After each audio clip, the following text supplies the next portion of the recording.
Hello বন্ধুরা, আমি পিয়ালি, তোমরা দেখছো পিয়ালি লাইফস্টাইল। শুভ রথযাত্রা সবাইকে। এই ব্লগটা কালকে কিন্তু আমি আজকে পোস্ট করছি। তো বিকাল বিকাল আমি আর দিদিভাই বেরিয়ে গেছি। আমাদের একটা কাকিমার বাড়ি থেকে নেমন্তন্ন করা হয়েছিল। তো তো সেখানেই আমরা চলে গেছি, আমি আর দিদি। আর আমাদের পুরনো বাড়ি থেকে অনেকেই আছে। এটা হচ্ছে আইভিদি, আমার দিদিভাই, আমার যা। এরপরে দেখো কাকিমা হাই করছে।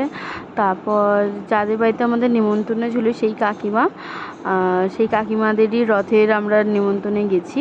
তো রথটা দেখো বাচ্চারা টানতে টানতে নিয়ে যাচ্ছে কত সুন্দর করে। তোমাদের কেমন লাগছে রথটা অবশ্যই আমাকে কমেন্ট করে জানিও। আর বাচ্চারা সবাই টানতে টানতে রথটাকে সোমচণ্ডী মন্দিরের যে রাস্তাটা ওই দিকে ঘুরিয়ে নিল। কারণ এখন আমরা মন্দিরের কাছে যাব, আমাদের জগন্নাথ ঠাকুরকে মন্দিরের কাছে নিয়ে যাওয়া হবে। তারপর কিছুক্ষণ দাঁড়িয়ে আবার রথটা রিটার্ন বাড়ি ফিরবে। তো আমরা পুরো ক্লিপটা নিতে পারিনি, কারণ আমার ফোনটা একটু ডিস্টার্ব করছিল। তাই রথটা নিয়ে যাওয়া পর্যন্তই ভিডিও করেছি। আর এরপরে হচ্ছে আমাদের সন্ধ্যেবেলার ভিডিওটা তোমাদের সাথে শেয়ার করব। তো সন্ধ্যেবেলা রেডি হয়ে গেছি, সেম জামা পরেই আমি রেডি হয়ে গেছি। আমার বন্ধুরা এসেছিলো, তো সবাইকে নিয়ে আমরা মেলায় যাব। আমাদের বাড়ির সামনে আনন্দময়ী আশ্রমের মেলা, তো সেখানে যাব। তো আমি একটু সেজেগুজে একটু ফোনে একটু ঢং করছিলাম কেমন লাগছে কি। তারপর আমরা রেডি হয়ে যাওয়ার পরে এরপর সবাই বেরিয়ে যাব। তার আগে মানুর কাছে গেছি। তো মানু দেখো কত সুন্দর করে সেজেছে। মানু ভিডিও করছি, দাঁড়া তুই ভালো করে ছবিটা নিয়ে নি ভিডিওটা।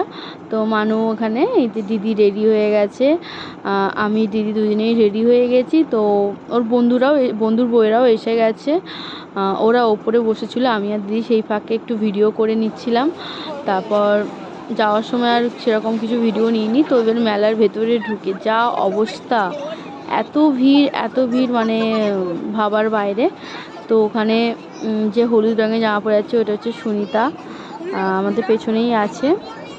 ওই যে সুনিতা মেয়েকে হাত ধরে নিয়ে যাচ্ছে। ওই যে হলুদ রঙের ফ্রক পরে আছে তরি। আর এটা হচ্ছে শিল্পা, গ্রিন কালারের একটা গ্রাউন্ড পরেছিল, পাশে দিদিভাই ছিল, তোমরা দেখতেই পাচ্ছ। তোমরা সবাই দিদিভাইকে চেনো। আর মানু তো কোলে, ওই ভিড়ে হাঁটবে না। দেখো কত ভিড় হয়েছে আমাদের আনন্দময়ী আশ্রমের রথের মেলায়, প্রচুর ভিড় হয় প্রচুর। তো অনেক রকমের দোকান বসেছিল, তো কিছুইটাই তোমাদের সাথে শেয়ার করতে পারিনি। এরপরে যখন মেলায় যাবো তোমাদের সাথে অনেক কিছু শেয়ার করব। আর মানু সেই ফাঁকে একটু গাড়ি চাপবো। মানু আর তরি দুজনে মিলে গাড়িতে বসে পড়লো। তো আজকে ভিডিওটা এই পর্যন্তই, টাটা।